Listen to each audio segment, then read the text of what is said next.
The elevator doors parted with a soft chime, revealing the 40th floor of Vertex Innovations, a world of glass, chrome, and power. Olivia Reed clutched her presentation folder tighter, her heart hammering against her ribs. This meeting with the elusive CEO Nikolai Vega was her last hope to save her beloved bookstore. "Mr. Vega will see you now," announced the poised executive assistant, gesturing toward imposing double doors at the corridor's end. Olivia smoothed her modest blouse, the nicest one she owned, yet laughably inadequate in these surroundings, and stepped into the expansive office. Floor-to-ceiling windows framed the Portland skyline like a living portrait. A tall figure stood silhouetted against the panoramic view, his back to her. "Thank you for meeting with me, Mr. Vega. I'm Olivia Reed from—" The man turned, and the world stopped spinning. The presentation folder slipped from Olivia's fingers, paper scattering across polished marble like fallen leaves. Her mouth opened, but no sound emerged. Standing before her wasn't a stranger. It was Nico, the homeless man she'd been buying coffee for over the past months. The man whose laundry she'd done. The man who'd shared countless literary discussions on a weathered park bench. Except he wasn't homeless at all. The shabby clothes and unkempt beard were gone, replaced by a tailored charcoal suit that probably cost more than her annual rent. His now trimmed hair revealed distinguished features and those familiar gentle eyes that currently held a mixture of apprehension and something else. "Guilt? Hello, Olivia," he said softly. "I believe we have much to discuss." That moment when Olivia discovered the truth about Nico, the homeless man she'd been helping for months, would change everything she thought she knew about trust, wealth, and human connection. Hey there, Mr. Ross Story Trail family. If you're new here, I'm about to take you on an incredible journey of deception and unexpected love that will challenge your assumptions about what we see in others. This story might just change how you look at strangers tomorrow. Before we dive deeper into Olivia and Nico's extraordinary story, take a second to hit that subscribe button and ring the notification bell. You don't want to miss any of our powerful true stories that reveal the hidden depths of human experience. If you're already part of our storytelling family, thank you for coming back. Drop a quick like to help others find this channel too. Now let's return to that executive office where Olivia's world has just been turned upside down. Have you ever thought you knew someone completely, only to discover they were hiding something monumental?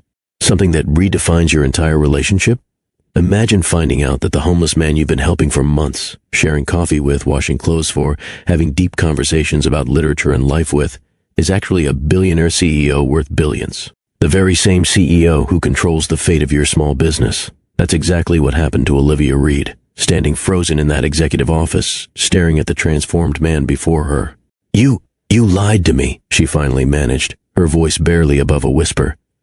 "I withheld parts of the truth, Nico," or rather Nikolai Vega replied, his confident CEO posture cracking slightly. "But everything between us was real, Olivia. Was it, though? How could anything be real when their entire relationship was built on such a massive deception? For months she'd worried about him on cold nights, brought him extra food, defended him from harassment, all while he had a penthouse apartment and billions in the bank. What would you do in Olivia's position? Would you feel betrayed, manipulated? Or would you try to understand the reasons behind such an elaborate charade? And more importantly, could any authentic connection survive such a shocking revelation? Welcome back to those who've been with us from the beginning. Your support means everything. And if you're new to our channel, you've joined us for one of the most compelling stories we've ever shared. This is Mr. Ross Story Trail, where we explore the extraordinary moments that reshape ordinary lives. The tension in that executive office was electric as Olivia struggled to reconcile the homeless man she'd grown to care for with the powerful CEO standing before her. Two versions of the same person, one vulnerable and seemingly in need, the other commanding and wealthy beyond imagination. "Why?" she asked, this simple question carrying the weight of months of shared moments. "Why pretend to be homeless? Why let me help you when you had everything?" Nikolai moved away from the window, gesturing to a seating area with a view of the city. The same city where, just hours earlier, they'd shared coffee on a park bench as completely different people. "Please, sit," he said. "I know I owe you an explanation." Olivia hesitated, her mind replaying every interaction, every conversation, every moment of vulnerability she'd shared with a man who had been living a double life. "I don't know who you are anymore," she said. His reply came quietly, cutting through the opulence surrounding them. "I'm the same person who discussed Fitzgerald with you in the rain. The same person who remembers how you take your coffee. The question is, will you give me the chance to explain why I lived as Nico? What happens when authentic kindness collides with extreme wealth and privilege? When someone who has nothing, at least on the surface, connects with someone who seemingly has everything. The story of Olivia and Nikolai challenges our core assumptions about what truly matters in human relationships. Is it possible that someone with billions in assets could find more value in simple conversations on a park bench than in boardroom power plays? Could someone's genuine care for another person transcend what might appear as an unforgivable deception? As Olivia stood in that executive office, facing the man she knew as Nico, she wasn't just confronting his dual identity. She was facing profound questions about authenticity, trust, and whether true connection can exist across worlds that rarely intersect. "You don't owe me your time or forgiveness," Nikolai said, watching her carefully. "But if you walk out that door right now, you'll never know the whole truth. About me, about us, about why a CEO worth billions chose to live on the streets where you found me." Olivia's hand hovered over the door handle, torn between walking away from the deception and staying to understand it. Her decision in that moment would determine not just the fate of her bookstore, but the possibility of a relationship unlike any other. The question wasn't just whether she could forgive him. It was whether two people from entirely different worlds could build something genuine when those worlds suddenly collided. To understand Olivia Reed's story, we need to step back from that shocking office confrontation and delve into who she was before Nico, or rather Nikolai, entered her life. At 2008, Olivia managed Bookmark Haven, a cozy independent bookstore tucked between a vintage record shop and an artisanal coffee roaster in downtown Portland. The store had been on the verge of closing when she'd taken over 5 years ago, fresh out of graduate school with an English literature degree and more determination than business experience. Books weren't just Olivia's profession. They were her refuge, her education, and her most trusted companions. Growing up as an only child with a single mother who worked long hours, Olivia had found solace in fictional worlds. From Jane Austen to James Baldwin, literary characters had been her most constant friends.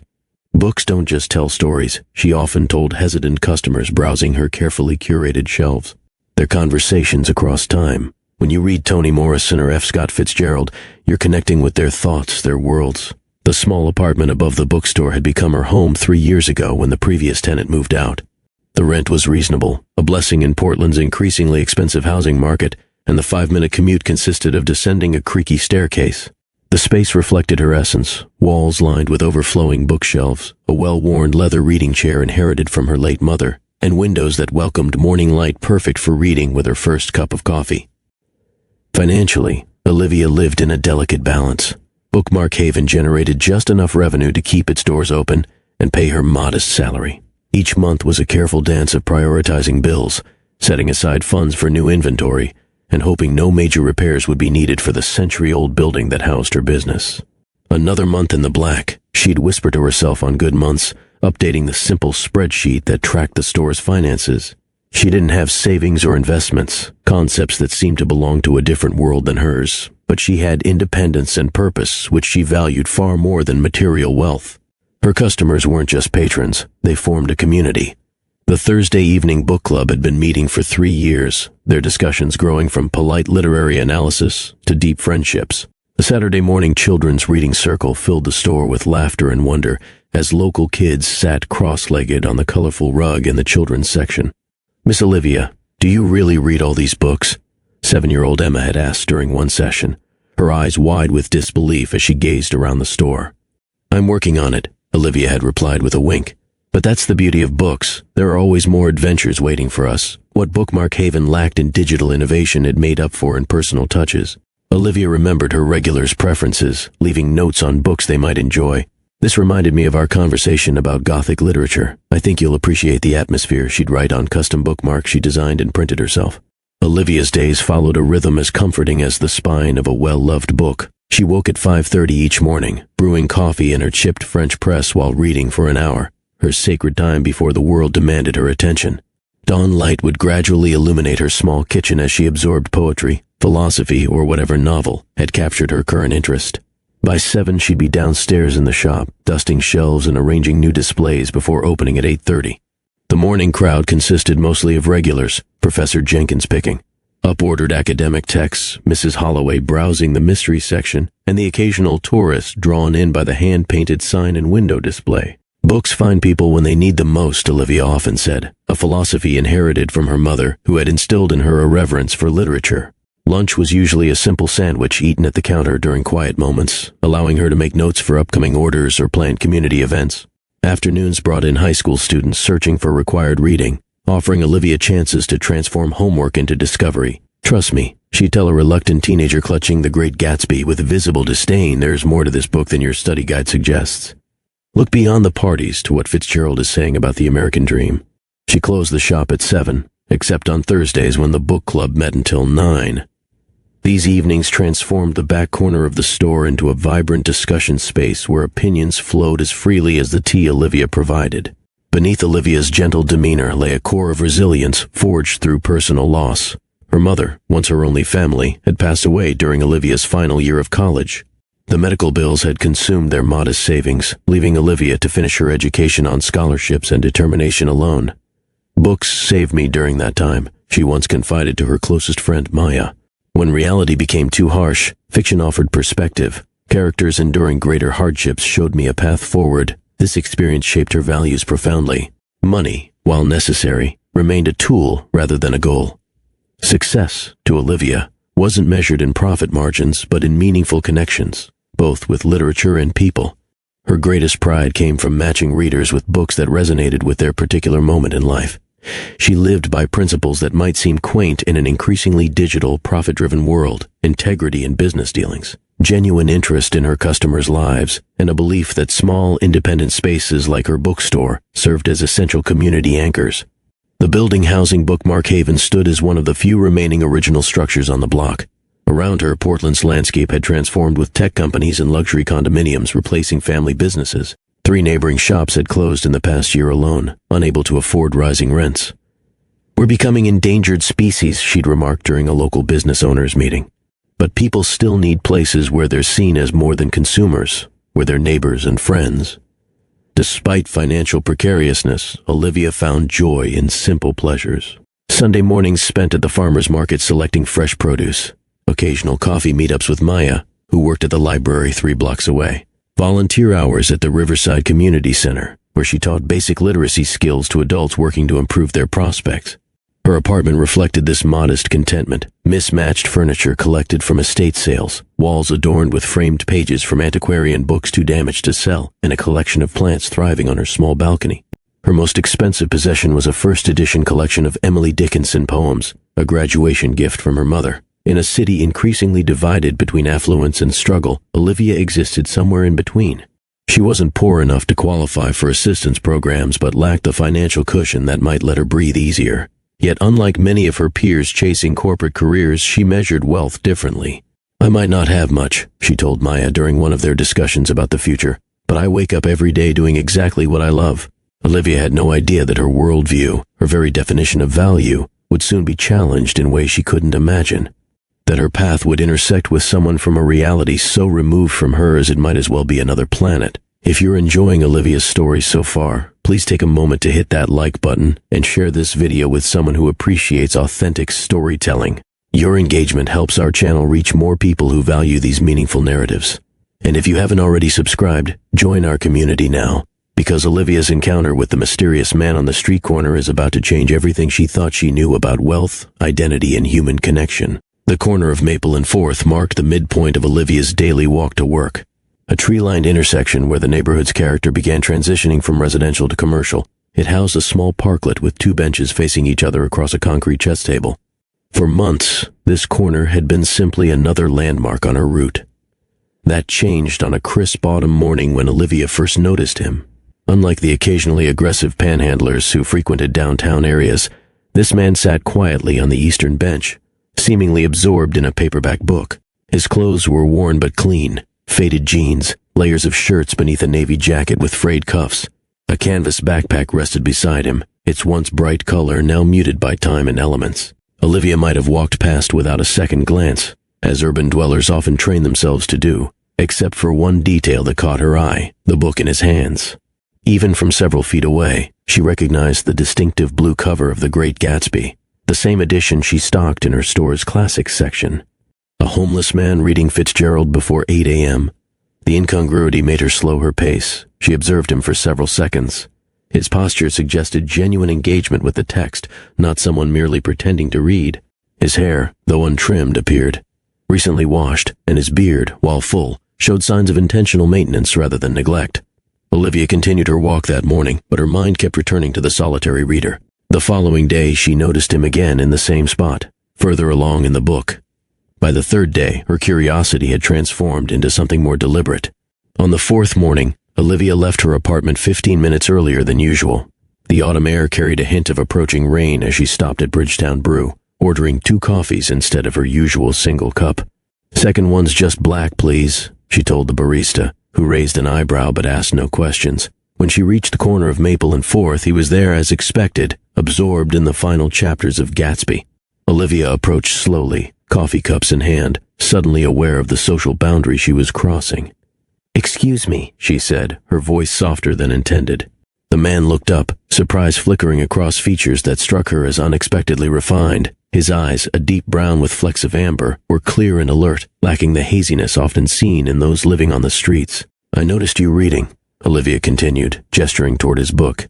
"I'm heading to the coffee shop anyway, so I thought you might like some. It's just black. I didn't know how you take it." He hesitated, studying her face with an intensity that made her momentarily self-conscious. Then his expression softened. "That's uncommonly kind," he replied, his voice carrying none of the roughness she'd unconsciously expected. "Black is perfect, thank you." The articulate response caught her off guard. As he accepted the cup with notably clean hands, she noticed a small scar across his right knuckles, the kind that suggested a story. "Fitzgerald in the morning," she remarked, searching for conversation. "Ambitious choice for outdoor reading." A smile touched the corners of his mouth. "The best literature deserves the best light, don't you think?" Standing there with her own coffee growing cooler, Olivia found herself wanting to extend the moment. Impulsively, she gestured to the empty space beside him. "Do you mind if I sit for a minute?" A flicker of what might have been wariness crossed his face before he nodded, shifting slightly to make room. "I'm Olivia, by the way. Nico," he offered simply. Then, with a gesture toward the book, "Have you read Gatsby?" Olivia laughed, the sound surprising even herself. "Many times. I manage a bookstore a few blocks from here. Fitzgerald is practically required reading in my world." "A bookstore manager," Nico repeated, his tone suggesting genuine interest. "That explains the thoughtful eyes." The unexpected compliment created a brief charged silence. Olivia filled it by asking, "What do you think of it?" "Gatsby, I mean." What followed was unlike any conversation Olivia had experienced with a stranger. For 15 minutes, during which she completely forgot about opening the store, they discussed Fitzgerald's critique of the American dream, the symbolism of the green light, and the hollowness of material pursuit. "Gatsby believed in the green light," Nico quoted, his gaze momentarily distant, "the orgastic future that year by year recedes before us." "You've really thought about this," Olivia observed. "Reading offers clarity," he replied. "When everything external is stripped away, books remain constant companions." The statement held a weight that made Olivia wonder about his story, but before she could frame a question, raindrops began spattering the pages of his book. "I should let you go," Nico said, carefully closing the paperback and sliding it into his backpack. "Thank you for the coffee and conversation, Olivia, the bookseller." She hurried to work, arriving 10 minutes late for the first time in years, her thoughts lingering on the unexpected depth of their exchange. The next morning, Olivia found herself automatically ordering 2 coffees again. She told herself it was simple kindness. Portland mornings were chilly, and everyone deserved warmth. The rationalization felt thin even to her own mind. Nico was at the same bench, this time with a dog-eared copy of Steinbeck's East of Eden. His eyes brightened visibly when he spotted her approaching with coffee cups. "You didn't have to do this again," he said, accepting the offering. "I wanted to," she replied honestly. "Besides, I'm curious what you think about Steinbeck compared to Fitzgerald." Thus began a ritual neither of them acknowledged, but both seemed to value. Every morning, Olivia would arrive with 2 coffees. Some days they spoke for only a minute or two, her schedule or the weather dictating a brief exchange. Other mornings, she found herself sitting longer, captivated by observations that revealed an educated mind at odds with his apparent circumstances. "Have you worked in literature before?" she finally asked one day, the question that had been forming since their first encounter. Nico took a sip of coffee before answering. "I've had various careers. Books have been the constant." "That's not really an answer," Olivia pointed out. "No," he agreed with a small smile. "It's not." His deflection might have seemed rude from anyone else, but from Nico it felt like a boundary rather than dismissal. Olivia respected it, steering their conversation back to safer literary ground. As days turned into weeks, other peculiarities emerged. Despite his apparent homelessness, Nico was never in the same clothes 2 days in a row. They were always modest and worn, but clean. His knowledge spanned far beyond literature. He discussed economic theories, architectural styles of Portland's historic buildings, and the environmental impact of coffee production with equal facility. "May I ask something potentially offensive?" Olivia ventured one morning in early December, when their coffee ritual had become firmly established. Nico lowered his cup. "You may ask anything. I reserve the right not to answer. How does someone with your obvious education and intelligence end up—" She gestured vaguely, unsure how to phrase it politely. "Without a fixed address?" he supplied, expression neutral. Olivia nodded, immediately regretting the question. "Life takes unexpected turns," Nico said after a thoughtful pause. "Sometimes by choice, sometimes by circumstance, sometimes both." He offered nothing more, and Olivia didn't press. Instead, she shared stories about her bookstore, the eccentric professor who special-ordered obscure linguistic texts, the elderly couple, who read poetry aloud to each other every Sunday afternoon, the teenager slowly working through classic science fiction between school assignments. Nico listened with genuine interest, asking questions that suggested he valued these glimpses into her world. In turn, he occasionally shared observations about city life from his unique perspective, the kindness of a particular cafe owner who provided day-old pastries. To those in need, the changing patterns of foot traffic as seasons shifted, the hidden beauty of urban gardens visible only from certain angles. "You see things differently," Olivia remarked once. "When society looks past you," he replied, "you develop different ways of looking back." The statement lingered with her throughout that day, surfacing periodically as she helped customers navigate her carefully curated shelves. That evening, she set aside several paperbacks, titles they'd discussed that Nico had mentioned wanting to revisit. Their morning conversations became the highlight of Olivia's day, an intellectual exchange free from the social performances that colored most interactions. With Nico, there was no networking, no posturing, no subtle status assessment, just two minds engaging with ideas untethered from the usual social constraints. "You're different from most people who stop," Nico observed one morning. "How so?" "You don't look at me with pity or disgust. You don't speak to me as if I'm either a cautionary tale or a project to fix. You just talk to me like a person." "You are a person," Olivia said simply. "One with extraordinary insights about Proust, I might add." His laugh, rare and unguarded, transformed his face, momentarily revealing what Olivia imagined he might look like in another life, one with different circumstances. Neither could have predicted how their coffee and literature ritual would evolve, nor how dramatically their separate worlds would eventually collide.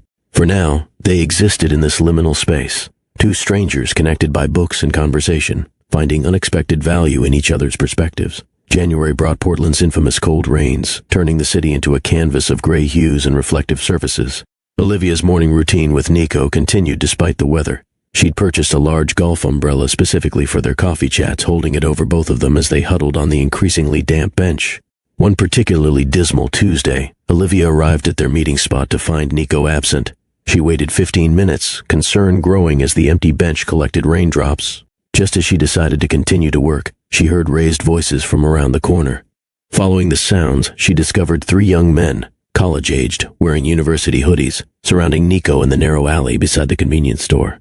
His backpack lay open on the wet pavement, contents scattered. "Come on, Professor, you must have something worth taking," one taunted, shoving Nico's shoulder. "Leave him alone," Olivia called out, striding forward with a confidence that belied her racing heart. The young men turned, surprise evident on their faces at the interruption. "This isn't your business, lady," the tallest one said, though his tone had already lost its edge. Olivia positioned herself between them and Nico. "Actually, it is. He's my friend, and I'm late for our coffee meeting." She held up the 2 cups as evidence. "And those books you're kicking around? Some belong to my store. So unless you want me to call both the police and your university's ethics board, I suggest you move along." It was a bluff. She recognized none of the scattered books as hers, but delivered with enough authority that the young men exchanged glances before backing away. "Whatever. Waste of time, anyway," one muttered as they retreated. When they disappeared around the corner, Olivia's bravado evaporated. Her hands trembled slightly as she set down the coffee cups and knelt to help gather Nico's belongings. "Are you okay?" she asked, picking up a rain-spotted copy of Baldwin's Giovanni's Room. "I am now," Nico replied quietly, his eyes meeting hers with an expression she couldn't quite read.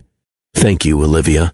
As they collected his scattered possessions, Olivia noticed Nico favoring his right side. "Did they hurt you?" she asked, anger flaring anew. Just a shove against the wall. Nothing serious. He winced slightly while zipping his backpack. The rain intensified, cascading from the edges of buildings and forming small rivers along the curbs. Their coffee had grown cold, the bench unusable. Making a sudden decision, Olivia spoke without overthinking. My bookstore is just 3 blocks from here. We have a back room with a bathroom where you could dry off and warm up. When he hesitated, she added, Please, I'd feel better knowing you're okay. Nico studied her face for a long moment before nodding. Lead the way. Bookmark Haven was still closed, its windows dark as Olivia unlocked the back entrance. She flipped on lights, revealing a cozy storage area with a small kitchenette and bathroom. It's not much, she explained, but there's hot water and privacy. It's perfect, Nico said quietly. Olivia showed him to the bathroom, equipped with a shower installed by the previous owner who had lived above the store.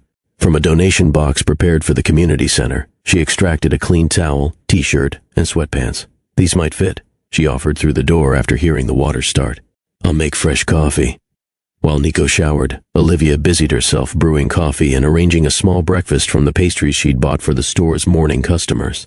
She also located a first aid kit, placing it on the table alongside the food. 20 minutes later, the bathroom door opened. Nico emerged looking markedly different, his beard trimmed neatly with her scissors, hair damp and combed back from his face. The clean clothes, though slightly large, transformed his appearance further. Without the layers of outerwear, and with his face more visible, Olivia was struck by how handsome he was. His features had a classical symmetry beneath the beard, and his eyes, always expressive, seemed even more striking against cleaner skin. I feel human again, he said with a small smile. Thank you.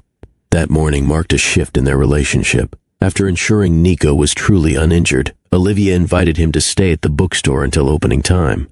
He helped her arrange a new window display featuring winter reads, revealing an unexpected eye for design. You've done this before, she observed, as he artfully positioned books at varying heights. In another life, he acknowledged, offering no further explanation. When customers began arriving, Nico thanked her and prepared to leave. Wait, Olivia said impulsively. There's a community center on Roosevelt Street. They offer assistance with housing, employment, medical care, resources that might help. I volunteer there Thursday evenings. She wrote the address on a bookmark, adding her phone number beneath it. If you ever need anything, or just want to talk about books when I'm not making my coffee rounds, please call. Nico accepted the bookmark, studying the phone number with an inscrutable expression before carefully placing it in his pocket. Until tomorrow morning, then, he said. The following week brought a surprise. While helping with literacy tutoring at the Roosevelt Community Center, Olivia glanced up to find Nico standing in the doorway of the classroom, wearing the clothes she'd given him and carrying his backpack. You came, she said, unable to hide her pleased surprise. I thought perhaps I could be useful, he replied. The center's director, Martha, was initially hesitant about a new volunteer without formal identification or fixed address. Olivia vouched for him without reservation. He has more literary knowledge than most college professors I've met, she assured Martha. And he's patient. He'd be perfect for the adult literacy program. Martha's skepticism faded when she witnessed Nico helping a middle-aged construction worker struggling with basic reading skills. His approach, respectful, encouraging, without a hint of condescension, produced immediate results. Where did you learn to teach like that? Martha asked afterward.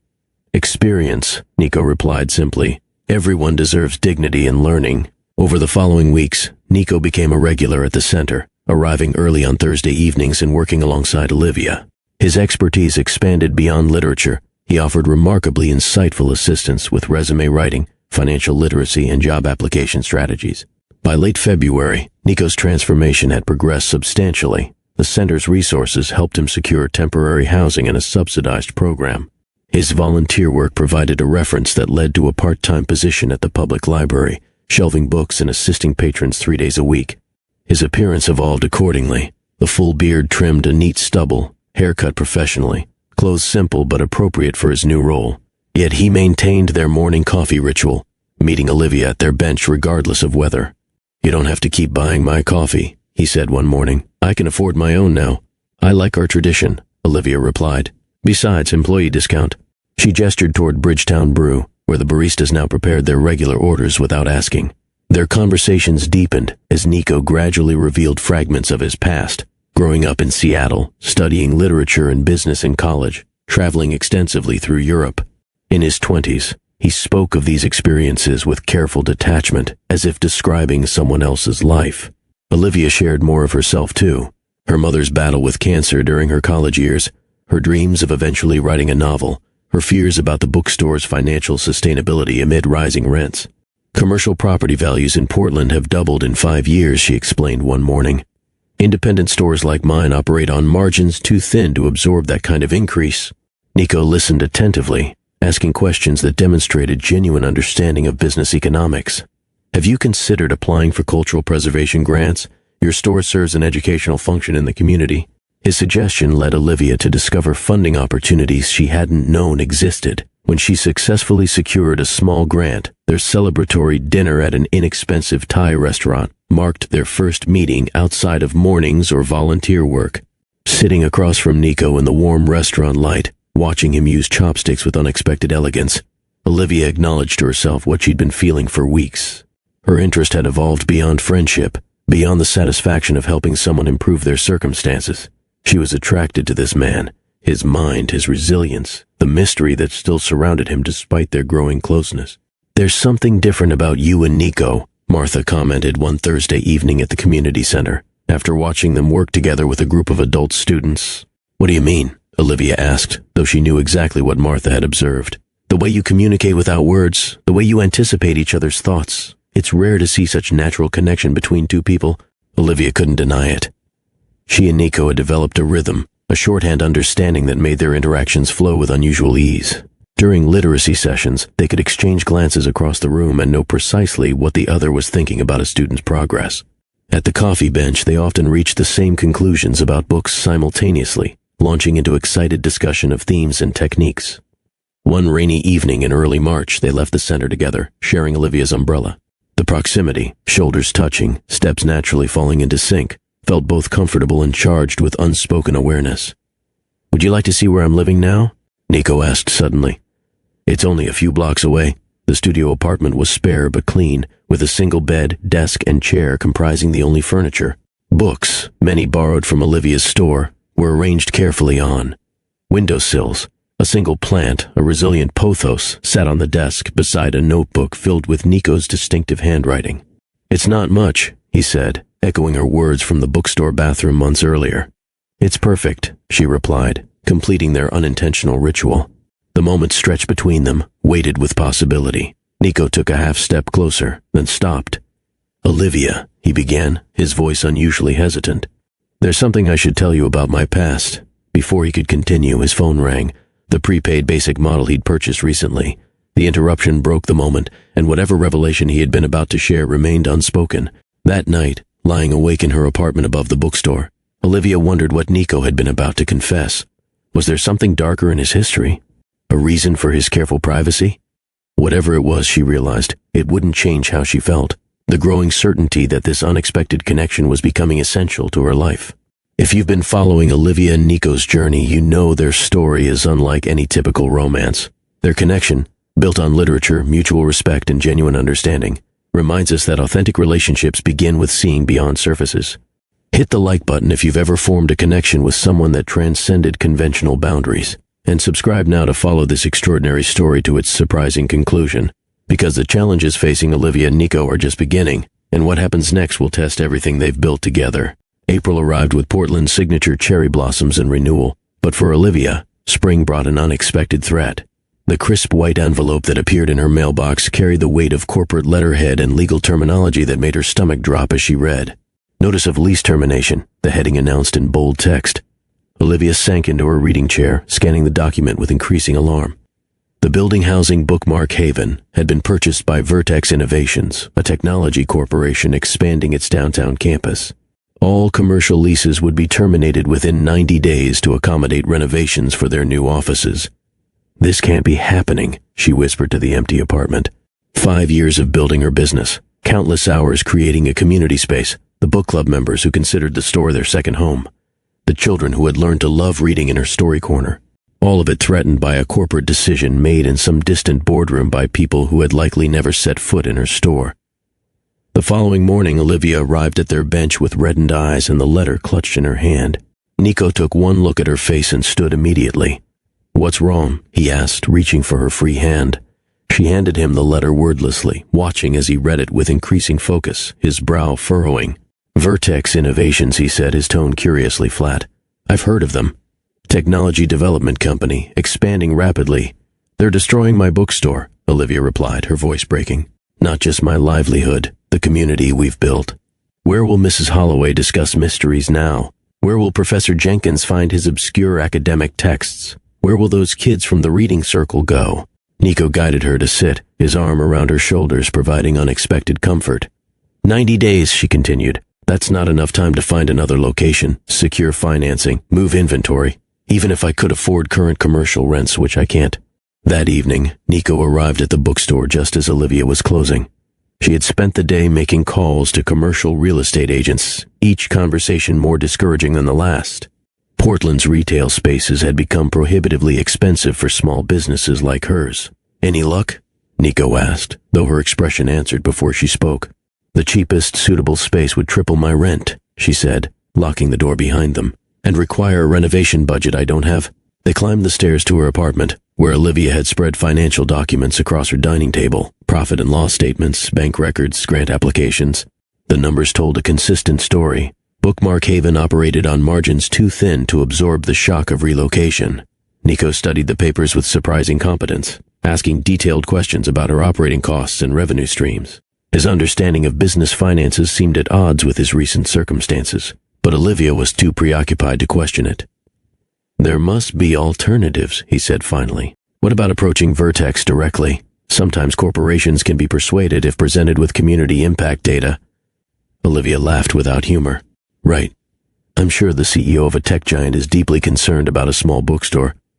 You might be surprised, Nico replied, his voice oddly careful. Some executives value community relations more than you'd expect. Even if that were true, how would I ever get a meeting with someone at that level? Corporate gatekeepers exist specifically to prevent people like me from reaching decision makers. Nico was silent for a long moment, his expression unreadable. When he spoke again, his tone had changed subtly. What if I told you I could get you a meeting with Vertex's CEO? Olivia stared at him. That's impossible. How would you possibly have that kind of connection? I know people who know people, he said vaguely. Will you trust me on this? Of course I trust you, but... Then let me make a few calls. No promises, but it's worth trying. Before she could press further, Nico changed the subject, asking about her most valuable inventory and the terms of her original lease. The conversation shifted to practical matters, but Olivia couldn't help wondering about his mysterious confidence. 2 days passed without word from Nico about the promised connection. Olivia began researching online bookselling as a fallback plan, though the thought of losing her physical store still felt like losing a piece of herself. On the third morning, Nico missed their coffee meeting, the first absence since they'd established the ritual months ago. By afternoon, Olivia was checking her phone regularly, concern growing with each hour of silence. Just as she was closing the store, her email notification chimed. The message that appeared on her screen made her grab the counter for support. From Executive Office, Vertex Innovation Subject, Meeting Request Approved.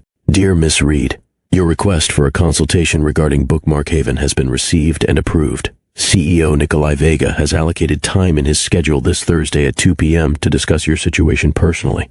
Please arrive at Vertex Tower at 1:45 p.m. with identification. Our executive assistant will escort you to the meeting. Regards, Elena Morales, Executive Office Manager, Vertex Innovations. Olivia read the email 3 times, disbelief giving way to confusion, then hope.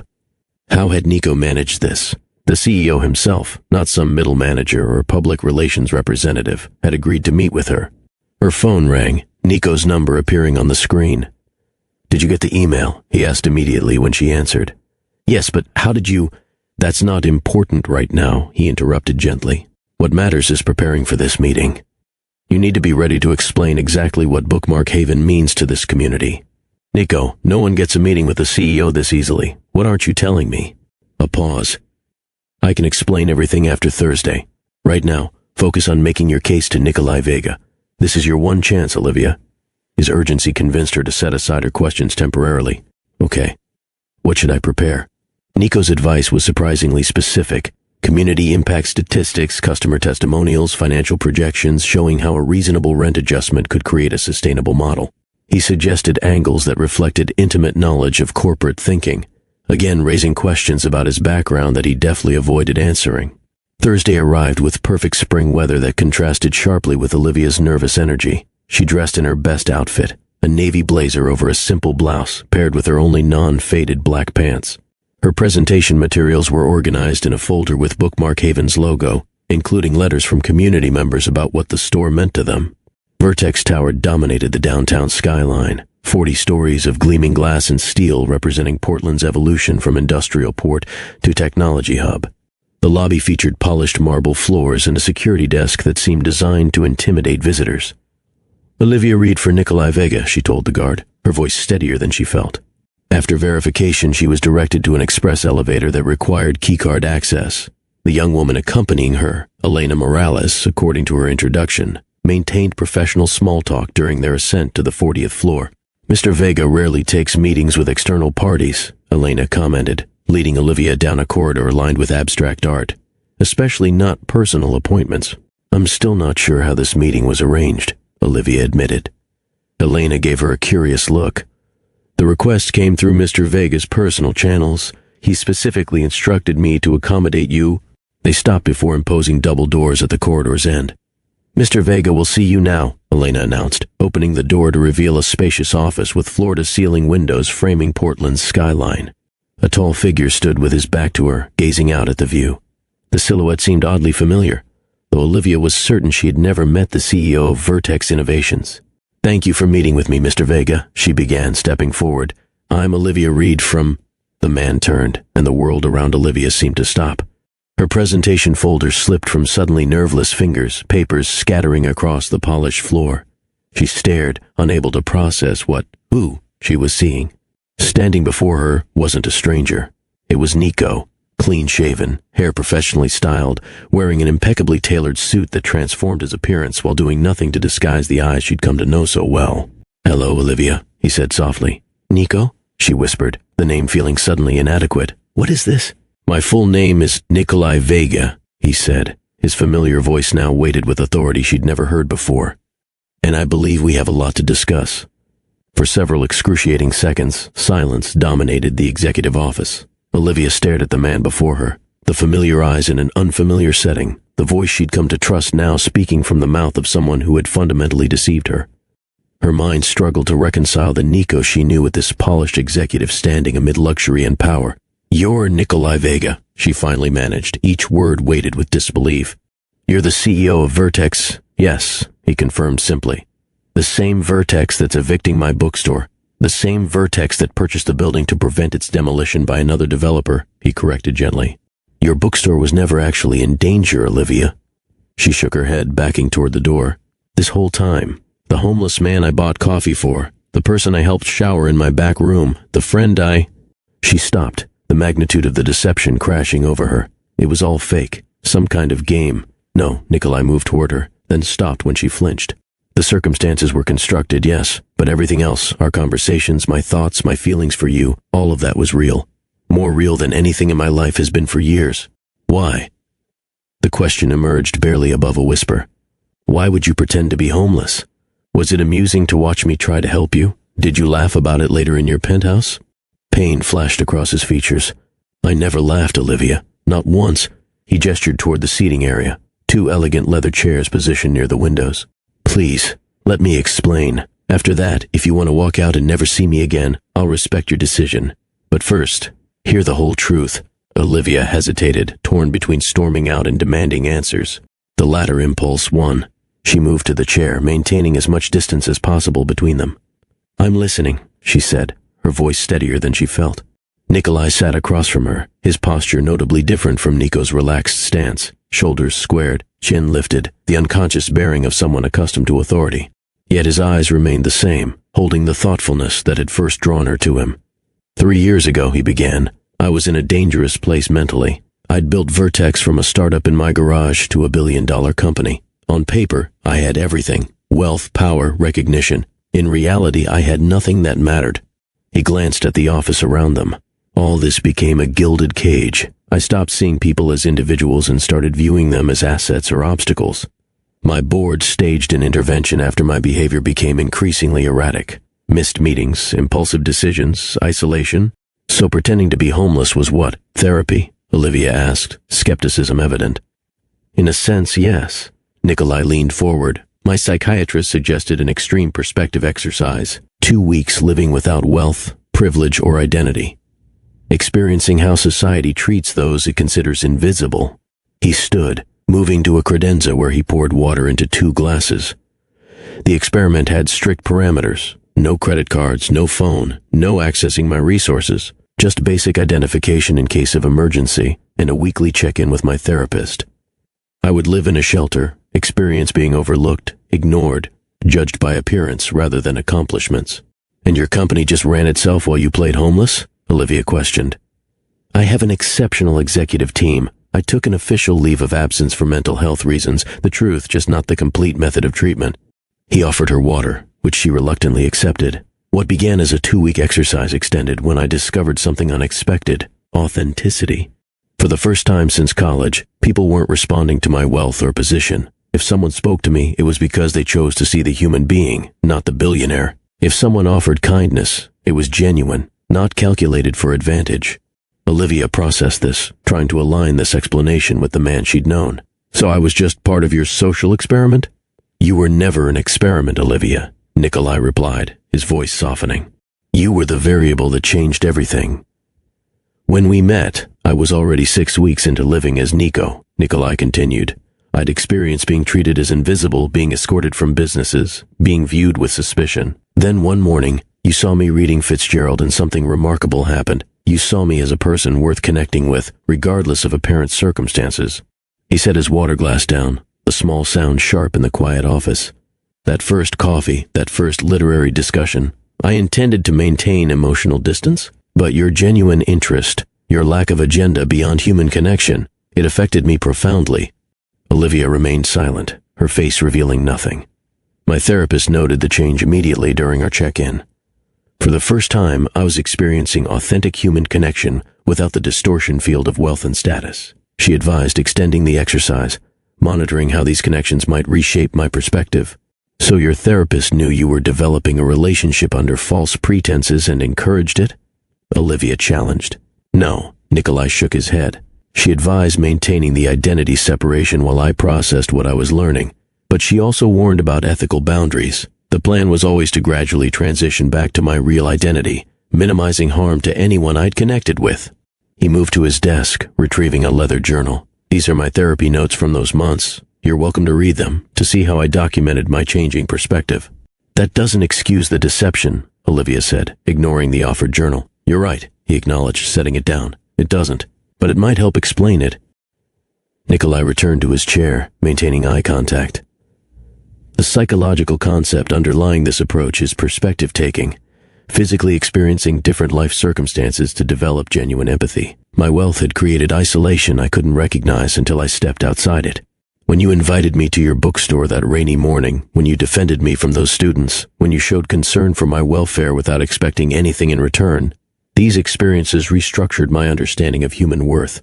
For the first time in years, I was connecting with someone who valued me for my thoughts and character, rather than my bank account or influence.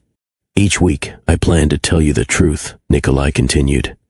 Each week, I convinced myself to wait just a little longer, afraid of losing the only authentic relationship I'd had in years. Olivia's expression remained guarded, but her posture had softened slightly. When I helped you get that library job, when I brought you to the community center, you didn't need any of that. I needed all of it, he corrected earnestly, not financially, but humanly. Working at the library, helping at the center, these experiences showed me how meaningful contribution feels different from writing donation checks. Watching you devote yourself to helping others despite your own limited resources changed my perspective on wealth and responsibility. He hesitated before continuing. The irony doesn't escape me. In trying to find authenticity, I created a fundamental deception between us. By the time I recognized my feelings for you, went beyond friendship, I was trapped in my own construction. Did you purchase my building because of me? Olivia asked suddenly. No, he replied. Vertex had been acquiring properties in that area for months before we met. When your building came up for consideration, I recognized the address but maintained professional distance from the acquisition process. He leaned forward. But after getting to know you and understanding what Bookmark Haven means to the community, I did modify our development plans. The notice you received was standard legal procedure. but the actual intention was to offer independent businesses like yours subsidized leases within our campus design. Convenient timing, Olivia observed skeptically. The timing was manipulated, Nikolai admitted. When you mentioned the eviction notice, I saw an opportunity to transition between identities. I couldn't continue as Nico indefinitely, yet I couldn't bear losing our connection. I thought meeting as Nikolai in a professional context might create a bridge. A bridge built on months of lies. Yes, he acknowledged without defense. A fundamental error in judgment that I now recognize. I wanted both worlds, the authenticity I found with you and the reality of my actual life. I convinced myself the end would justify the means. Silence settled between them as Olivia absorbed his explanation. Outside the floor-to-ceiling windows, Portland continued its afternoon rhythm, oblivious to the personal drama unfolding 40 stories above. I understand if you can't forgive this, Nikolai said finally. But before you decide, there's something else you should know. He stood, moving to his desk where he retrieved a document folder, different from the corporate materials surrounding it, bearing the logo of a legal firm. This morning I established the Portland Literary Preservation Fund with an initial endowment of $5 million. It will provide grants and subsidize commercial spaces for independent bookstores throughout the city. He placed the document on the coffee table between them. The fund will be administered by an independent board of local literary advocates. Your name isn't anywhere in these papers. Whether you walk out that door and never speak to me again, or somehow find a way to forgive me, this initiative will proceed. Olivia glanced at the papers without touching them. Why are you telling me this? Because I want you to understand that meeting you transformed me, regardless of what happens between us personally. The man I was before, isolated by wealth, disconnected from community impact, that man wouldn't have recognized the cultural value of spaces like Bookmark Haven. He returned to his chair, maintaining careful distance. I've lived 2 lives these past months, the corporate executive making acquisition decisions in boardrooms, and the man discovering authentic human connection on a park bench. The revelation isn't that Nikolai was pretending to be Nico. It's that Nikolai needed to become Nico to rediscover his humanity. Olivia stood abruptly, moving to the windows. The city spread below her, the same Portland street she walked daily, now viewed from a perspective previously unimaginable. You had countless opportunities to tell me the truth, she said, her back to him. Every coffee, every conversation at the community center, that night in your apartment when you almost confessed. Why wait until now? Fear, he answered simply. Fear of losing the only person who saw me, really saw me in years. With everyone else in my life, I'm primarily a resource, a connection, a source of capital or opportunity. With you, I was just a person worthy of coffee and conversation. Olivia turned, studying him with new eyes, seeing both the homeless man she'd grown to care for and the powerful CEO he actually was, trying to reconcile these disparate images into one truth. I need time, she said finally. This is too much to process right now. Of course, he nodded. Take all the time you need. Your bookstore is secure, regardless of your decision about us. That's not contingent on anything. As she gathered her scattered presentation materials, Nikolai remained where he was, making no move to help, giving her space physically and emotionally. At the door, she paused. The books we discussed, the insights you shared, was any of that real? All of it, he replied without hesitation. Literature was my first love long before technology or business. Those conversations were the most genuine part of my days. Olivia nodded once, then left without another word, the heavy office door closing with quiet finality behind her.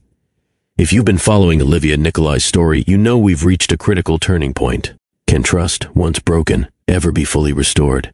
Is connection based on authentic interaction still meaningful if one person's identity was concealed? Take a moment to like this video if you're invested in discovering how Olivia processes this shocking revelation. Subscribe now and hit the notification bell to ensure you don't miss the next chapter in this extraordinary story of deception, truth, and the possibility of forgiveness. Sometimes the most meaningful relationships emerge from our most challenging moments, but only if we're brave enough to face them honestly. Olivia didn't remember the elevator ride down from the 40th floor.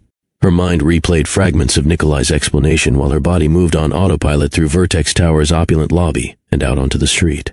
The spring afternoon continued around her. Pedestrians rushing to meetings, food carts serving late lunches, buses hissing at stops. But Olivia existed in a bubble of disconnection. Every interaction she'd shared with Nico now required re-examination through this new, disturbing lens.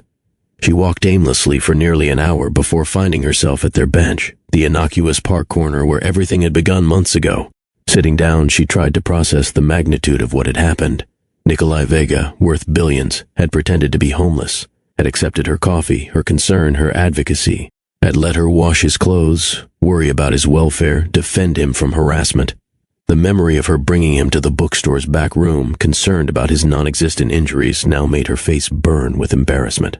Had he been laughing internally at her naivety, at her simple life and struggling business while he commanded an empire? Yet the explanation he'd offered, a psychiatric intervention, an exercise in perspective-taking, contained an uncomfortable ring of authenticity. She'd witnessed his genuine interest in helping community center clients, his patient work with struggling readers, his thoughtful contributions that went far beyond what any role-playing exercise would require. Was any of it real? She whispered to the empty bench beside her. The literary discussions, the shared perspectives on books, the growing emotional connection, had those elements transcended the fundamental deception? Or was she simply desperate to salvage meaning from months of manipulation? By evening, Olivia returned to her apartment above the bookstore, emotionally exhausted. She ignored her phone's accumulated notifications, unable to face Maya's inevitable questions about the Vertex meeting. Instead, she pulled The Great Gatsby from her shelf, the book that had first connected them, and reread passages they'd discussed together, searching for clues she might have missed. We beat on, boats against the current, borne back ceaselessly into the past. The famous closing line struck her with new poignancy. Was there any moving forward from deception of this magnitude? 3 days passed without communication from Nikolai. Olivia maintained her store hours mechanically, responding to customers with practiced politeness while her mind remained elsewhere. The coffee shop visits stopped. She couldn't bear to order 2 cups when the ritual had been built on falsehood. On the 4th morning, an official-looking envelope arrived by courier. Inside was a letter on Vertex Innovations' letterhead. Dear Ms. Reed, this letter confirms that Bookmark Haven's lease at 423 Maple Street will be extended for 10 years with a fixed annual rent increase limited to 2%, significantly below market rate. Additionally, we are pleased to inform you that Bookmark Haven has been selected as the first recipient of the Portland Literary Preservation Fund grant.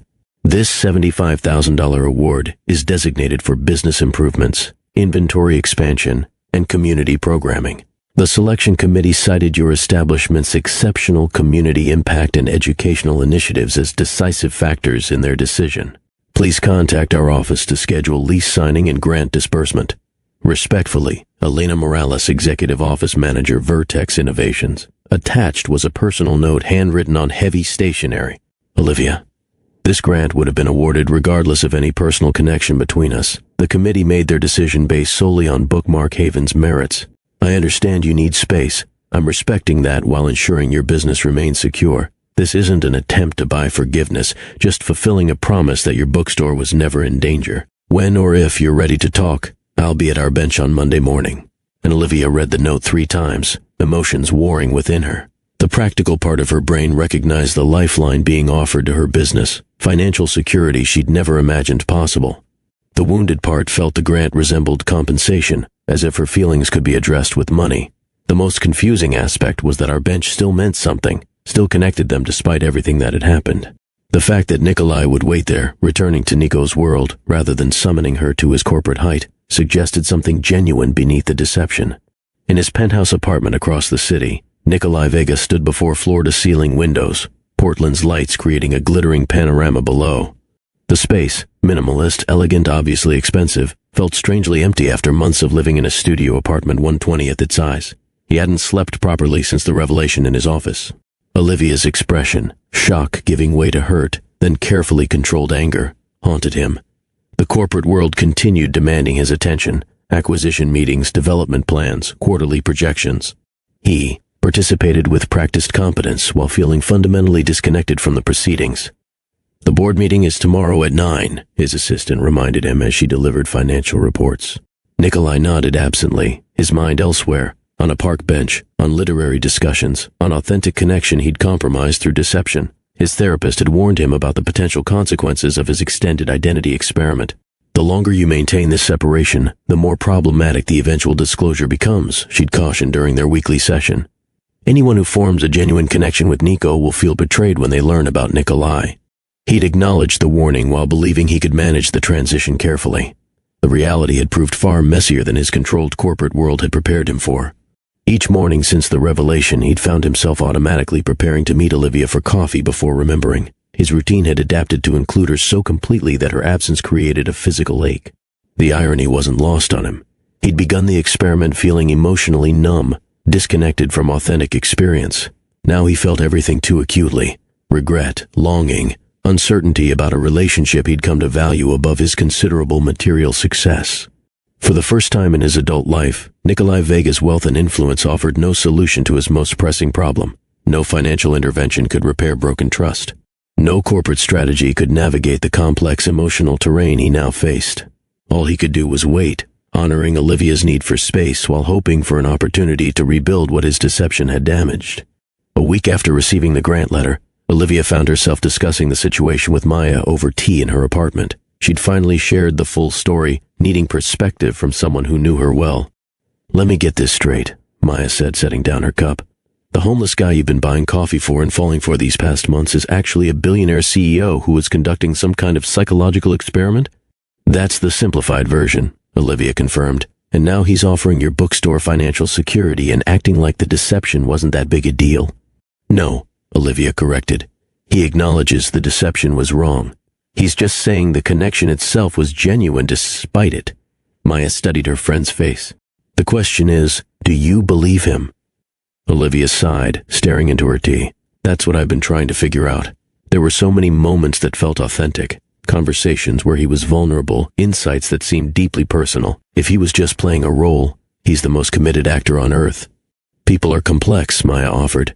"Maybe both things are true. He deceived you about his circumstances while being honest about his thoughts and feelings." "How can I ever trust anything he says now?" Olivia questioned. "How do I know which version is real, Nico or Nikolai?" "Maybe they're both real parts of the same person," Maya suggested. "The man who discussed literature with you on that bench exists, regardless of his bank account. The question is whether that's enough to overcome the foundation of dishonesty." Olivia remained silent, contemplating. The hardest part wasn't the deception itself, but reconciling it with the genuine connection she'd felt. Every memory now required reinterpretation: the morning coffees, the community center work, the growing attraction. Had any of it been authentic, or had she simply been part of an elaborate self-discovery exercise for a bored billionaire? Yet she couldn't dismiss the evidence of his actions, the consistent kindness he'd shown others at the community center, his patience with struggling readers, his genuine insights about literature. Those behaviors extended beyond what any role-playing exercise would require. "What are you going to do?" Maya asked finally. "I don't know yet," Olivia admitted. "But I need to hear him out completely before deciding. I owe our connection that much at least." The weekend passed with Olivia alternating between anger, hurt, confusion, and reluctant understanding. She reread his note repeatedly, analyzing every word choice. By Sunday evening, she'd made her decision. Monday morning dawned clear and mild. Olivia left her apartment earlier than necessary, stopping at Bridgetown Brew where the barista automatically prepared 2 coffees.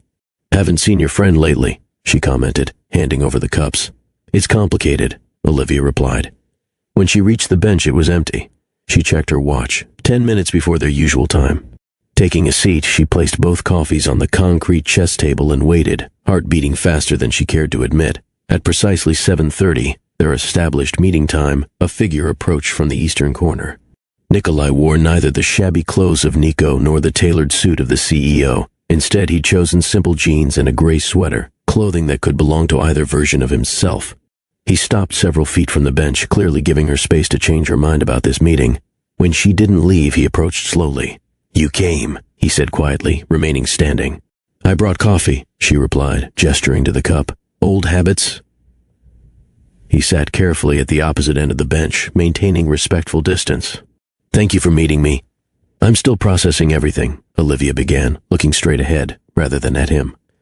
"I don't know if I can get past the deception, but I do know that whatever happened between us felt real to me. I need to understand if it was real for you too, beyond the psychological experiment."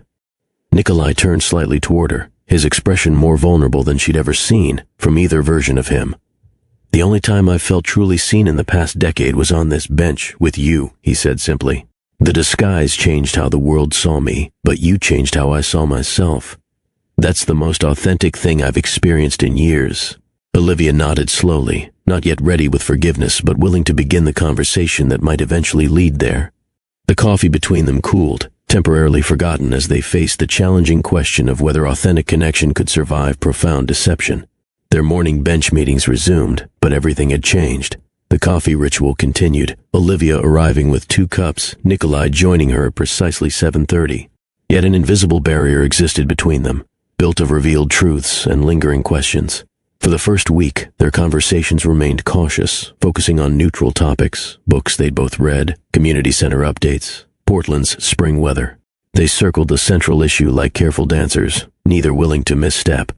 On the 8th day, Olivia finally broached the subject directly. "I keep trying to separate Nico from Nikolai in my mind," she admitted, warming her hands on her coffee cup. "But I can't quite manage it." "You shouldn't have to," he replied. "They're both me, different expressions of the same person. Nico wasn't a character I played, he was a version of myself stripped of external trappings." "That's what I struggle with," Olivia said. "If Nico was the authentic you without trappings, then who exactly is sitting beside me now? The CEO with the power to buy entire city blocks, or the man who discussed Dostoevsky with me for an hour in the rain?" "Both," Nikolai answered without hesitation. "My wealth and position are facts about me, not the definition of me. My appreciation for literature, my enjoyment of our conversations, my growing feelings for you, those exist regardless of which name I use or which clothes I wear." Olivia studied him, the familiar eyes now set in a face she was still learning to recognize without the beard and unkempt hair. The physical transformation was jarring, but his expressions remained the same. The thoughtful pause before speaking, the slight tilt of his head when considering a new idea, the genuine smile that transformed his entire face when something delighted him. "I'd like to know Nikolai Vega," she said finally. "Not just the parts that overlapped with Nico, but all of it. The complete person. No more compartmentalization." Relief washed over his features. "I want that too. Complete transparency from now on. Show me your world," Olivia challenged. "Not just the polished office I saw that day, but the reality of your life. If we're going to rebuild anything, I need to understand who you actually are." "When?" he asked simply. "Now," she replied. "Today. No more waiting." Nikolai's world began with his car, a modest electric sedan rather than the flashy sports car Olivia had half expected. "I could show you the car collection," he offered, noting her surprised expression. "But this is what I actually drive daily." Their first stop was Vertex Innovations headquarters, this time entering through the executive garage rather than the intimidating lobby. Employees nodded respectfully as they passed, some doing double takes at seeing their CEO with an unfamiliar woman. "You rarely bring visitors here," Olivia observed. "I rarely bring anyone into any part of my life," he acknowledged. Unlike her previous visit to his office, a meeting structured as a business consultation, this tour revealed the working reality of Nikolai's daily existence. They visited the research labs where engineers demonstrated prototypes of assistive technology devices. In the cafeteria, Nikolai introduced her to staff members by name, revealing relationships built on genuine respect rather than hierarchical obligation. "You know all your employees personally?" Olivia asked as they left a meeting where he discussed project parameters with a development team. "Not all 5,000, he admitted. "But I make a point of connecting with teams directly, rather than filtering everything through management layers. It keeps me grounded in the actual work we're doing, not just quarterly reports." Throughout the morning, Olivia observed how people responded to him, with respect but not fear, with professionalism but also authentic engagement. This wasn't the isolated, disconnected executive he described being before his Nico experiment. "You seem well liked here," she noted as they rode the elevator to the research floor. "That doesn't align with the person you described becoming before your therapist's intervention." Nikolai's expression grew thoughtful. "The intervention happened because my board and closest colleagues saw concerning changes in my behavior. The past 6 months have transformed how I lead. Many of these relationship dynamics are new, direct results of what I learned living as Nico." In his office, he showed her the actual therapy journal he'd mentioned during their confrontation. The entries documented his psychological journey, from initial resistance to the experiment, through discomfort at being socially invisible, to profound revelations about connection and worth. The entry from the morning after their first coffee meeting particularly struck her. "Someone saw me today. Not my wealth or position, just me, a person reading a book." The conversation that followed was more intellectually engaging than any board meeting I've had in years. The bookstore manager spoke to me with genuine interest rather than calculated advantage. I find myself wanting to continue the conversation, which complicates the parameters of this exercise. From Vertex Tower, they traveled to Nikolai's penthouse apartment. The space occupied the entire top floor of a restored historic building overlooking the river. Floor-to-ceiling windows captured panoramic views, while the interior featured an unexpected warmth. Walls lined with bookshelves, artwork from local artists, comfortable furniture that invited actual use rather than mere display. "This isn't what I expected," Olivia admitted, examining his extensive library. "I thought it would be more cold, minimalist, designed to impress rather than live in," Nikolai suggested. "Something like that. The public spaces where I entertain business associates are exactly that," he acknowledged. "But this is where I actually live. Books have always been my refuge, long before I had any money." She ran her fingers along leather-bound classics intermixed with well-worn paperbacks. "You have a first-edition Hemingway, and the mass-market copy I read in college until the pages started falling out," he pointed out, indicating a battered paperback beside it. "Both matter to me." In his home office, Nikolai showed her photographs documenting his journey, from a middle-class Seattle childhood through college achievements to the early days of Vertex. One frame held a news clipping announcing his first major technological patent, his younger face beaming with pride beside two older colleagues. "My mentors," he explained. "Both passed away before Vertex became what it is today. Their guidance shaped my early career in ways I'm still understanding." The personal tour continued through the afternoon. Lunch at a small neighborhood restaurant where the owner greeted Nikolai by name without fawning, followed by a visit to a youth technology center he had funded in an underserved community. Throughout, Olivia observed how he navigated between worlds, respected for his achievements, but connecting on human terms rather than from positional authority. "Why technology?" she asked as they watched teenagers coding robots in the center's main room. "With your love of literature, I would have expected a different path. Literature nourishes my soul, but technology offered a chance to solve problems," he explained. "My mother had progressive multiple sclerosis. Watching her struggle with basic tasks motivated my interest in assistive devices. Vertex's foundation was built on creating technology that helps people overcome physical limitations." This revelation, a personal motivation behind his professional empire, added another dimension to Olivia's evolving understanding of the man beside her. As evening approached, they returned to more familiar territory, the community center where they had volunteered together. Martha greeted them with raised eyebrows, clearly noting the transformation in Nico but maintaining professional discretion. "Your regular literacy group is waiting," she told them, gesturing toward the classroom. "They've missed you both these past weeks." For 2 hours, they worked side by side with adult learners, Nikolai exhibiting the same patience and encouragement he had shown as Nico. The students focused on their own challenges, seemed unbothered by his changed appearance, responding to his teaching style rather than his clothing or grooming. "You're still doing this," Olivia observed quietly during a break. "Even though you don't need to maintain the Nico persona anymore, these sessions were never part of the persona," he replied. "Helping people access literature, watching their confidence grow as they master reading skills. That's genuinely meaningful to me, regardless of my name or circumstances." After the session concluded, they walked through the evening streets toward Bookmark Haven. The familiar route felt different now, no secrets between them, no hidden identities. "I have a question I've been avoiding," Olivia said as they approached her store.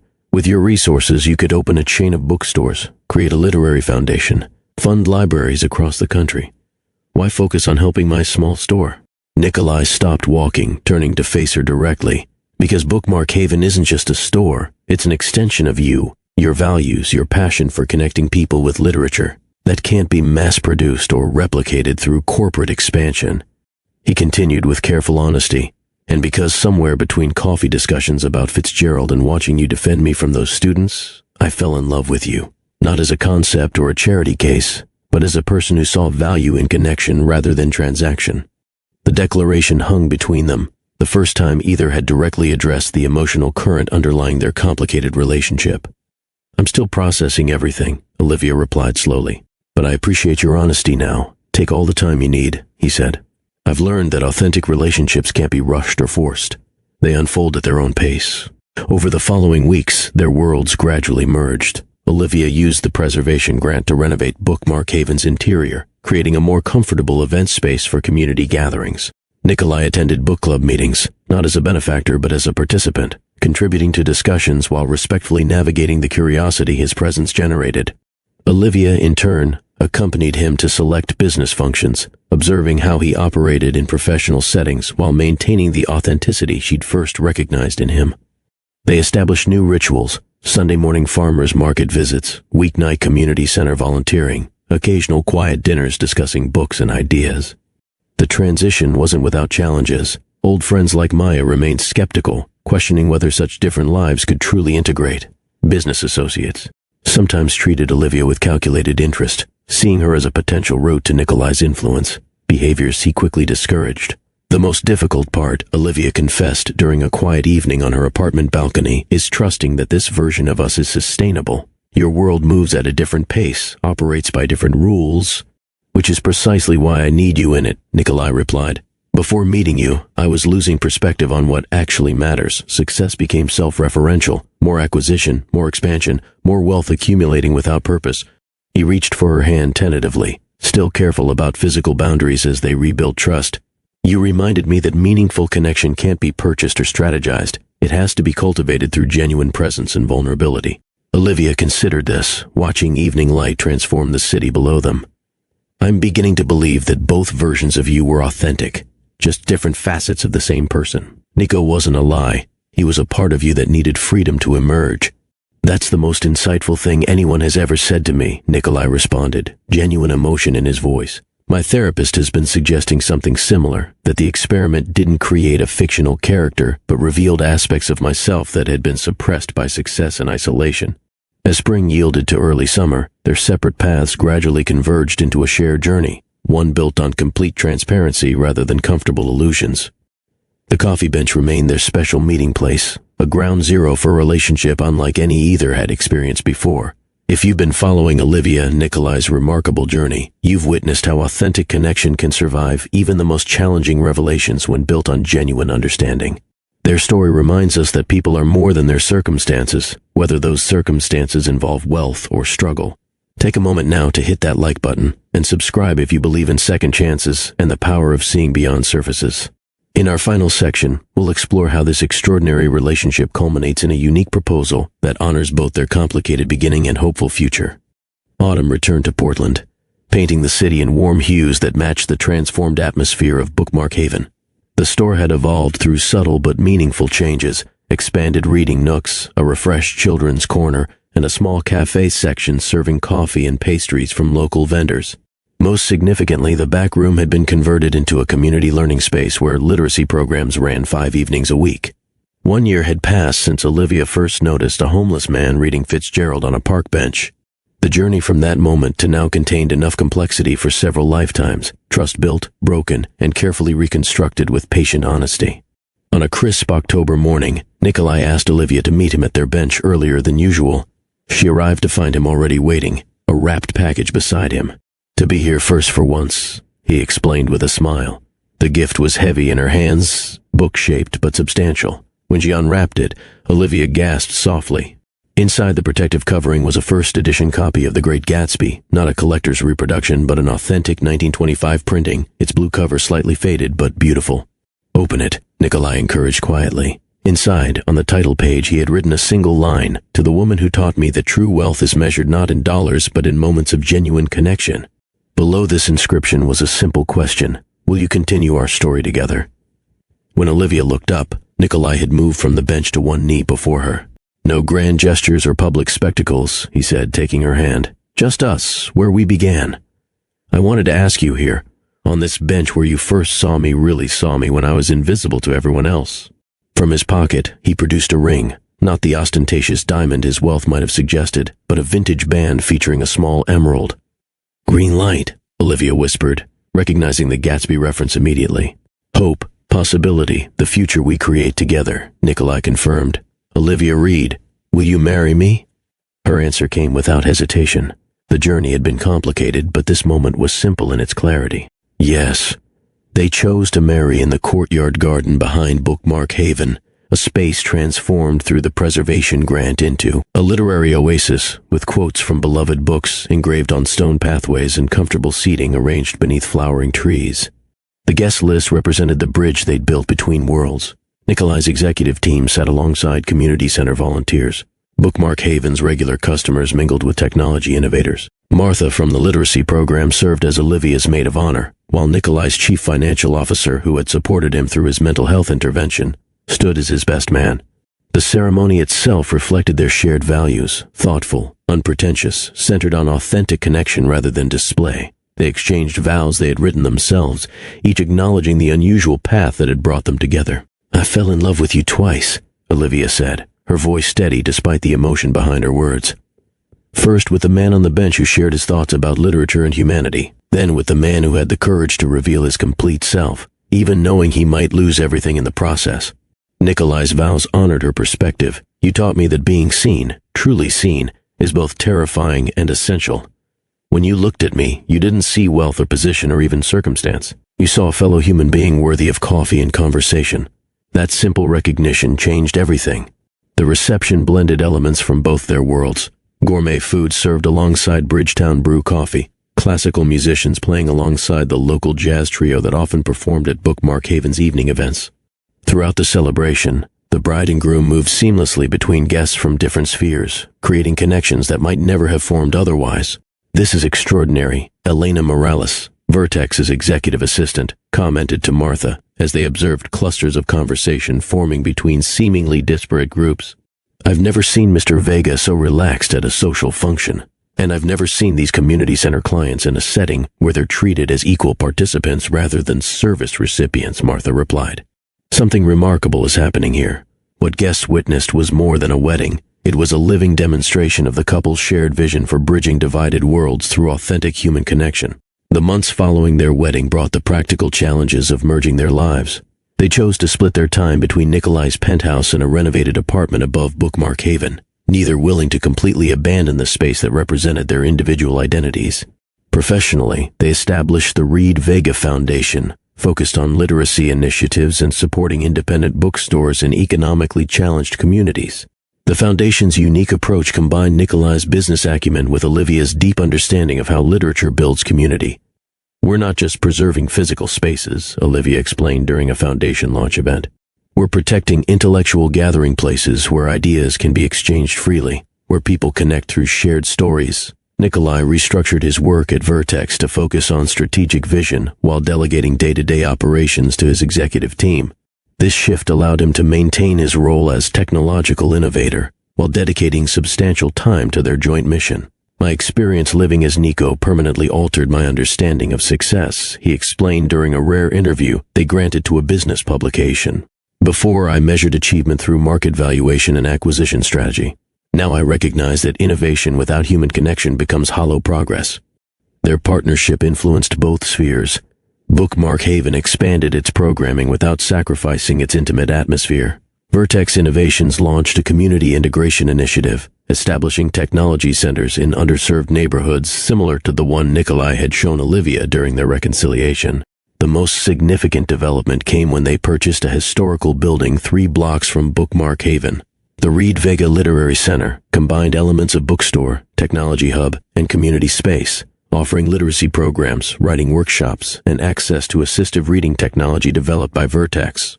This center embodies our belief that knowledge should be accessible to everyone, regardless of economic circumstance, Olivia told attendees at the opening celebration. Literature and technology aren't opposing forces. They're complementary tools for understanding our shared humanity. Throughout these developments, they maintained their morning ritual, meeting at their bench for coffee and conversation before beginning their respective days, a practice that kept them grounded in the authentic connection that had first brought them together. Their story might have remained private, a remarkable but unknown journey from deception to genuine partnership, if not for a university journalism student who encountered them during a community literacy event at the center. Sarah Kim was researching a thesis on wealth disparity in Portland when she observed Nikolai Vega, whose corporate success she had studied extensively, teaching basic reading skills to a group of formerly homeless adults. His approach, patient, respectful, without a hint of condescension, contradicted every assumption about billionaire philanthropists. When Sarah requested an interview, Olivia and Nikolai initially hesitated. Their relationship had evolved in private, protected from public scrutiny, yet they recognized that their experience might offer valuable perspective to others. We'll share our story, Nikolai agreed, but not as some fairy tale about a homeless man revealed as a prince. The moral isn't about economic transformation. Sarah's resulting article, titled The Invisible Exchange, What a CEO Learned by Becoming Homeless, went viral, not for its revelation about Nikolai's identity experiment, but for its exploration of authentic connection across social boundaries. The piece quoted Olivia's perspective. We think we see people based on external markers, their clothes, their possessions, their parent status. But true seeing requires looking beyond those surfaces to recognize the essential humanity we share. Nikolai's contribution focused on the psychology of his experience. Living without the buffer of wealth forced me to engage directly with how society actually functions. The most profound lesson wasn't about appreciating material comfort, but about discovering how many genuine human connections I'd sacrificed in pursuit of success. The article sparked national conversations about perception, privilege, and the barriers to authentic connection in a stratified society. Business schools incorporated their story into ethics curricula. Social psychology programs analyzed the identity experiment as a case study in perspective-taking and empathy development. Public reaction varied predictably. Some criticized Nikolai's deception as poverty tourism, while others praised the transformative impact on his corporate philosophy. Throughout the discussion, Olivia and Nikolai maintained that the value lay not in the unusual circumstances but in the universal lesson, that meaningful relationships begin with seeing beyond surfaces. 5 years after their wedding, Olivia and Nikolai sat at their original bench, sharing coffee as they had hundreds of mornings before. The bench now bore a small bronze plaque reading simply, "Where seeing begins," a private joke between them that curious passers-by often pondered. Bookmark Haven had expanded to 3 locations across Portland, each maintaining the intimate community atmosphere of the original, while incorporating assistive technology for readers with disabilities. The Reed Vega Literary Centers had spread to 15 cities nationwide, creating jobs while preserving independent literary spaces. Nikolai's corporate leadership had evolved toward a human-centered approach that business publications struggled to categorize, profitable but prioritizing social impact, innovative but resistant to growth for growth's sake. His board members had adapted to his transformed philosophy or been replaced by those who shared his vision. Olivia had finally completed the novel she'd always dreamed of writing, a literary exploration of identity and perception that drew subtly from their extraordinary experience without directly revealing it. The book had found modest but devoted readership, bringing her personal fulfillment beyond financial success. "Do you ever regret it?" she asked that morning, a question they revisited occasionally to check their shared journey. "Starting over with nothing, risking everything you'd built?" "Not for a moment," Nikolai replied without hesitation. "What I risked was wealth and position. What I gained was meaning and connection. The mathematics of that exchange isn't even close." Their story offered no simple moral, no clean resolution to the complex questions of authenticity, deception, and forgiveness. They had built something remarkable from an unconventional beginning, not despite the challenges, but because of how they had navigated them together. What began with coffee offered to a stranger had evolved into a partnership bridging worlds that rarely intersected meaningfully. Their journey demonstrated that true connection transcends circumstance, that authentic relationships begin when we look beyond external markers to recognize the essential humanity in one another. In a society increasingly divided by wealth and status, their example suggested a different possibility, that with courage, honesty, and willingness to see beyond surfaces, we might build connections across the boundaries we've constructed. Not by pretending differences don't exist, but by recognizing that our shared humanity matters more than what divides us. If this story touched you, please take a moment to like, share, and subscribe to Mr. Ross' Story Trail. Your engagement helps us continue bringing you authentic narratives that explore the depth and complexity of human connection. Remember, the most meaningful relationships in our lives often begin with a simple moment of truly seeing another person, beyond appearances, beyond assumptions, beyond the masks we all sometimes wear.